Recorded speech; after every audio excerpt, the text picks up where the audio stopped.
हिजो हामीले 6 अध्यायको कथा श्रवण गरेका थियौँ भने आज हामी 7 अध्यायको कथा श्रवण गर्नेछौँ, जसमा दक्ष सेना उपाख्यानको बारेमा वर्णन गरिएको छ। मन लगाएर एकचित्त भएर कथालाई श्रवण गर्नुहोला। सबैजनाले कथा श्रवण गर्नुभन्दा अगाडि हातमा चन्दन, अक्षता, फूल लिएर हात जोडेर बस्नुहोला। यं ब्रह्मा वरुणेन्द्र रुद्र मरुतः स्तुन्वन्ति दिव्यैस्तवैर्वेदैः साङ्गपदक्रमोपनिषदैर्गायन्ति यं सामगाः। ध्यानावस्थिततद्गतेन मनसा पश्यन्ति यं योगिनो यस्यान्तं न विदुः सुरगणा। देवाय तस्मै नमः।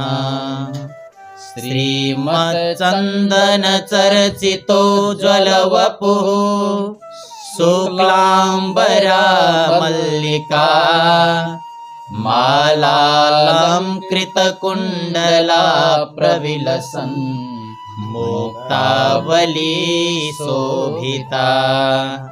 सर्वज्ञाननिदानपुस्तकधरा रुद्राक्षमालाकरा वाग्देवी वदनाम्बुजे वसतु मे त्रैलोक्यमाता चिरम्। मुखं करोति वाचालं पङ्गुं लङ्घयते गिरिं यत्कृपात्तमहं वन्दे परमानन्दमाधवम्। नमो भगवते तस्मै व्यासायामित तेजसे यस्य प्रसादाद् वक्ष्यामि नारायण कथामिमाम्। नारायणं नमस्कृत्य नरं चैव नरोत्तमं देवीं सरस्वतीं व्यासं ततो जयमुदीरये।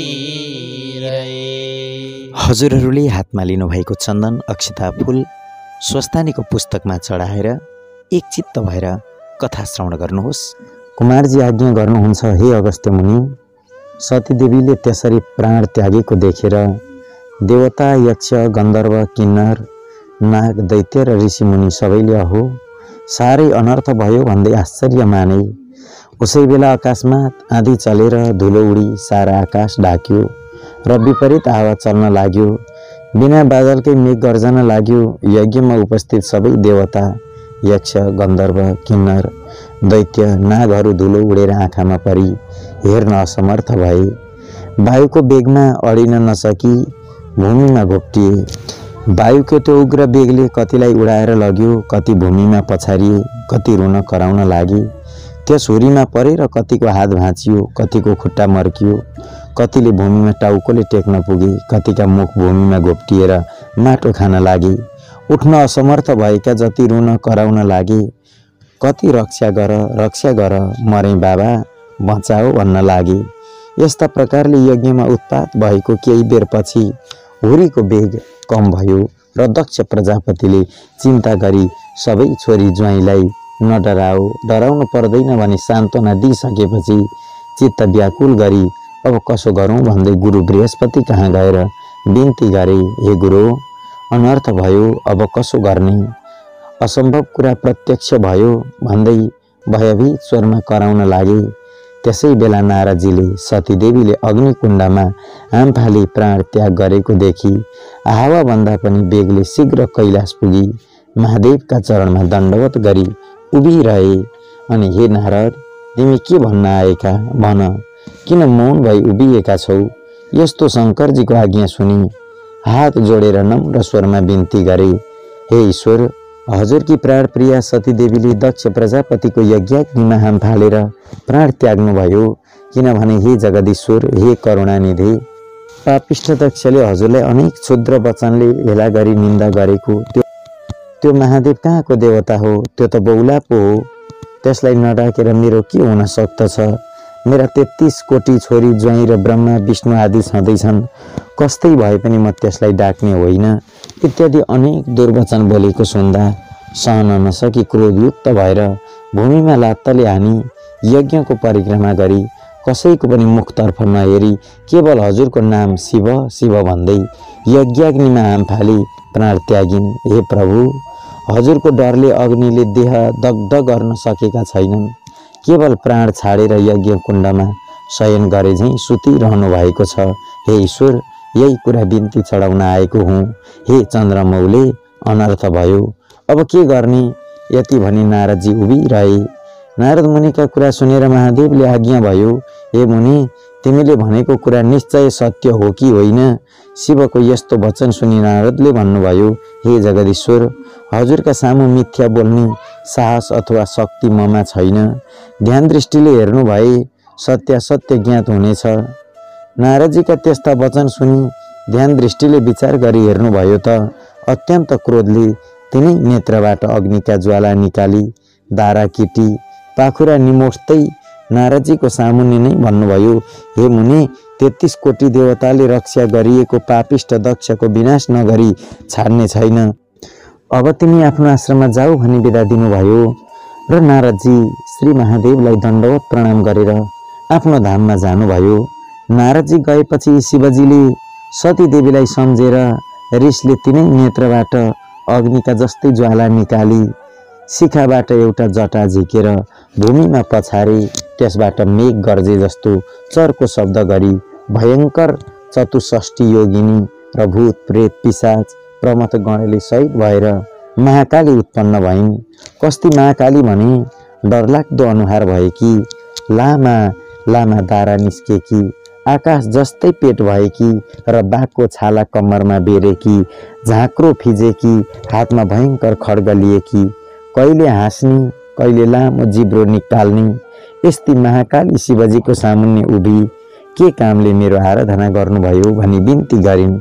अनि महादेवले अघि झैँ अर्को जटा झिकेर भूमिमा पछार्नुभयो। त्यसबाट पृथ्वी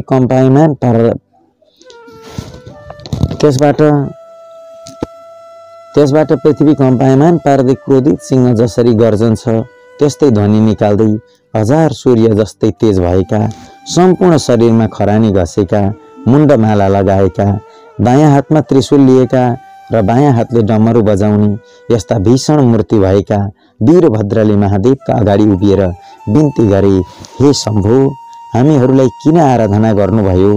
तिनीहरूको यस्तो प्रार्थना सुनेर महादेवले आज्ञा भयो, हे वीरभद्र, हे महाकाली, तिमीहरूलाई पापिष्ट दक्ष प्रजापतिको यज्ञ विध्वंस पारी उसको पनि संहार गरी दक्षका सहायक संरक्षक देवताहरूको पनि संहार गरेर आओ भनी डाकेको हुँ। अब तिमीहरू नन्दी भृङ्गी 64 योगिनी भूत प्रेत पिशाच समेत भई दक्षको यज्ञ विध्वंस गर्न तत्काल जाओ। श्री महादेवको यस्तो आज्ञा सुनि नन्दी भृङ्गी भूत प्रेत योगिनी र पिशाच सहित भई मेघ गर्जे झैँ सिंहनाद गरी पृथ्वी डोलायमान पारी साक्षात यमराज नै प्राणीको रक्षा गर्न हिँडे झैँ क्रोधित भएर शिवको आज्ञा सिरोपर गरी कैलाश पर्वतबाट हिँडे। तिनीहरूको चालामाला देखेर पृथ्वीलाई भार थाम्न कठिन पर्यो र थरथर काँपिन्। 7 समुद्र छचल्किए, समस्त जीव त्राही त्राही भए। दक्षको यज्ञमा पनि अनेक किसिमका उत्पात हुन लागे। आकाशमा काग र गिद्ध मण्डलाकार गरी उड्दै कराउन थाले। स्यालहरू आँखा र मुखबाट आगोको ज्वाला निकाल्दै कराउन र दगुर्न लागे। रगतको वृष्टि भयो, विपरीत वायु चल्न लाग्यो। यस्तो उत्पात हुन लागेको देखेर यज्ञ मण्डपमा बसेका सबै हाहाकार गर्दै यताउता भाग्न लागे। स्त्री बालक बुढाहरू भाग्न नसकी भूमिमा घोप्टिएर रुन कराउन लागे। कोही अझ के हुने हो भनेर डराई त्राही त्राही हुन लागे। ठीक उसै बेला शिवको आज्ञा पाएर उन्मत्त भएका वीरभद्र र महाकाली नन्दी भृङ्गी आदि शिवका गण मेघ गर्जे जस्तै गर्जँदै हात्तीका बथानमा सिंह पसे झैँ दक्षका यज्ञमा पुगेर दक्षद्वारा डाकिएका देवता यक्ष गन्धर्व किन्नर नाग दैत्यगणसित परस्पर जुधे। त्यो देखेर दक्षका कन्याहरू देवकन्या, नागकन्या, ब्राह्मण, ऋषिमुनि आदि सबै त्राही त्राही नारायण भन्दै रोए कराए। 10 दिशातिर भाग्न लागे। कोही भाग्न नसकेर लडे, कसैको हात खुट्टा भाँचियो, कोही टाउकाको भरले पल्टेर माटो खान लागे, कहीँ मूर्छा परी असहाय जस्तै भूमिमा लडिरहे। तर विष्णु प्रभृति देवता, यक्ष, गन्धर्व, किन्नर आदि सबैले दक्ष प्रजापतिको रक्षा गर्न शस्त्र अस्त्र लिएर वीरभद्र र महाकालीमाथि प्रहार गर्न लागे। यसरी परस्परमा घमासान सङ्ग्राम भयो।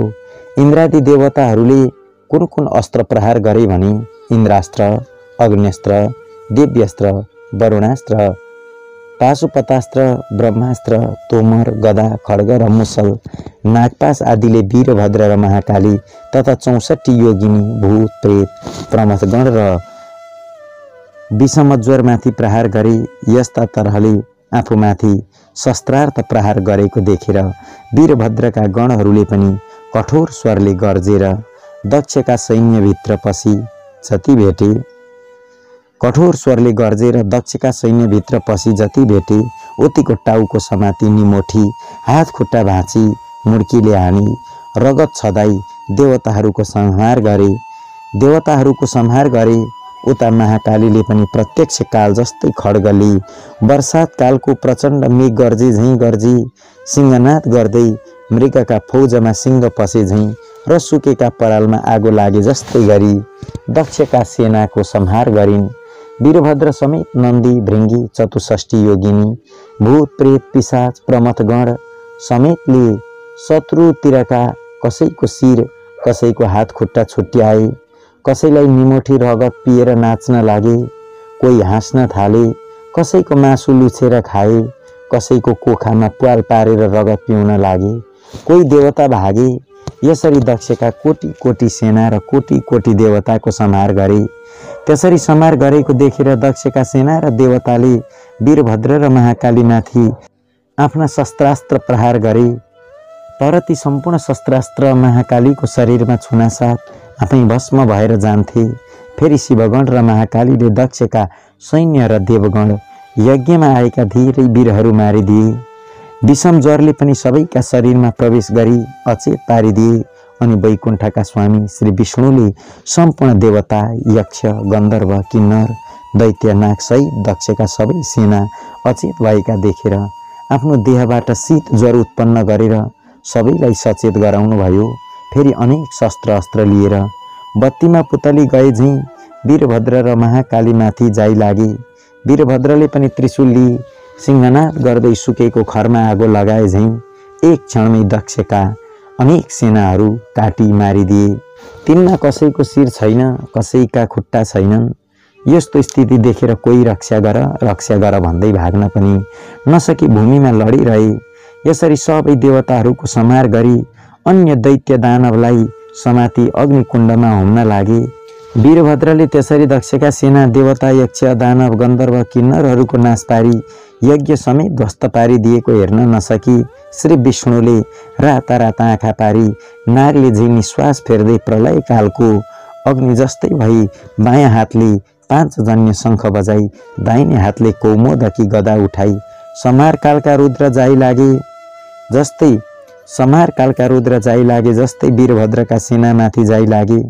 त्यो देखेर देवता, यक्ष, गन्धर्व, किन्नर, नाग आदि सबै र दक्ष प्रजापतिका सेनाले धन्य धन्य विष्णु तिम्रो जय जय होस्, कल्याण होस् भन्दै आफ्ना शस्त्रास्त्र लिई विष्णुको सहायतामा लागेर कठोर युद्ध गरे। त्यस्तो देखेर महाकाली रिसले आगोको ज्वाला झैँ डरलाग्दो तेज प्रकट गरी खड्ग लिई जाइ लागिन्। त्यो देखेर भूत, प्रेत, पिशाच, प्रमथगण, डाकिनी, साकिनी र 64 योगिनी सबै युद्ध गर्न लागे। जस्तै ठुलो हावा चल्नाले मेघ टुक्रा टुक्रा हुन्छ त्यस्तै दक्षका सेना, देवता, दैत्य, गन्धर्व, किन्नर, नाग आदि 10 दिशामा भागे। तब विष्णुले निर्धक्कसित वीरभद्रको छातीमा कौमोदकी गदा प्रहार गरे। त्यो गदा वीरभद्रको छातीमा बज्रन गयो अनि ती मूर्छा परी भूमिमा ढले। फेरि विष्णुले नन्दी, भृङ्गी, 64 योगिनी, भूत, प्रेत, पिशाच, प्रमथगणका उपर शङ्खको चर्को शब्दका साथ शस्त्रास्त्र प्रहार गरे। त्यसरी विष्णुको प्रहारले कति लडी भूमिमा पल्टे, कति मूर्छा परे, कति भागे। त्यो देखेर दक्ष प्रजापतिका सेनाले धन्य धन्य विष्णु भनी स्तुति गरी पुष्पहरूको वृष्टि पनि गरे। तब विष्णुले पाञ्चजन्य शङ्ख बजाए। मूर्छा भइरहेका वीरभद्र महाकालीका कानमा देवता, यक्ष, गन्धर्व, किन्नर र दक्षका सेनाले शङ्कुल ध्वनि र धन्य धन्य विष्णु भनी स्तुति गरेको शब्द पर्यो र चेतना फर्क्यो। आफ्ना सैन्य कोही भूमिमा ढलेका, कोही भाग्न लागेका र कोही के कसो गरौँ भनी अन्योलमा परेका देखी अत्यन्त क्रोधित भई काल सदृश त्रिशूल लिई विष्णुलाई लक्ष्य गरी वेगले प्रहार गरे। त्यो त्रिशूल विष्णुका छातीमा लाग्यो। त्यसको कष्ट सहन नसकी नवद्वारबाट रगतको धारा बगाई विष्णु मूर्छा परि ढले। उनी मूर्छित भएपछि वीरभद्रले प्रलयकालको मेघ चाहिँ गर्जन गरी दक्षका सेनामाथि जाइ लागे। आफ्ना गण समेत मिलेर कोटी कोटी देवताहरूको संहार गरे। वीरभद्र गर्जेको शब्द उनका गणहरू नन्दी, भृङ्गी, प्रमथगण समेतका कानमा पर्यो र बिउजी उभिएर हेर्दा रणभूमिमा विष्णु मूर्छा परेका र वीरभद्रले दक्ष सैन्य र देवताहरूको संहार गरेको देखेर धन्य धन्य वीरभद्र भनी आफ्ना शस्त्र अस्त्र लिएर दक्षका सैन्यमाथि जाइ लागे। त्यसरी अत्यन्त भयङ्कर युद्ध भयो। कस्तो युद्ध भने, हे मुनि, महाकाली र वीरभद्र तथा उनका सेना समेत जाइ लागे। अनि कसैको टुप्पी समातेर पछाडि खड्गले हानी मारे, अनि कसैको टुप्पी समातेर पछाडि खड्गले हानेर मारे, कसैलाई मुड्कीले नै मारे। 64 योगिनीले पनि कतिलाई निमोठेर मारे, कसैको काखीमा प्वाल पारेर रगत पिई मारे, कसैलाई पक्री अग्निकुण्डमा होमिदिए। यस्ता प्रकारले देवता, यक्ष, गन्धर्व, दैत्य, किन्नरको नाश गरेर वीरभद्रका सैन्यले जय जय भनी कराएको शब्द मूर्छा परेका विष्णुको कानमा पर्यो र मूर्छाबाट उठेर हेर्दा वीरभद्र र महाकालीले यज्ञ विध्वंस पारी देवताहरू र दक्षका सैन्य समेत नाश गरेको देखि अत्यन्त क्रोधित भई रातारात आँखा पारेर, हे पापिष्ट, आज तेरो नाश गरेर दक्षको यज्ञ पूर्ण पारी सबै देवता, यक्ष, गन्धर्व, नाग आदि सबैलाई सन्तोष दिनेछु। आज एकादश रुद्र तेरो सहायक भएर आए पनि रक्षा गर्न सक्ने छैनन्। सम्पूर्ण दुष्टको संहार गर्ने यो चक्र देखिस् भनी सुदर्शन चक्र देखाए। विष्णुले भनेको त्यस्तो क्षुद्र वचन सुनेर वीरभद्र रिसले चुर भई भन्दछन्, हे पापिष्ट विष्णु, सम्पूर्ण दुष्टको नाश गर्ने चक्र भनेर देखाइस्। तेरो पराक्रम माफिक त्यो चक्र मेरा उपर प्रहार गरेर हेर। मुखले भनेर मात्र केही हुन सक्दैन। यस्तो वीरभद्रको वचन सुनि विष्णु रिसाई वीरभद्रलाई ताकेर सुदर्शन चक्र प्रहार गरे। त्यो चक्र अनेक सूर्यको जस्तो तेज र प्रलय कालको मेघ झैँ गर्जे झैँ गर्जना गर्दै काल रुद्रनाश गर्न गए झैँ गयो।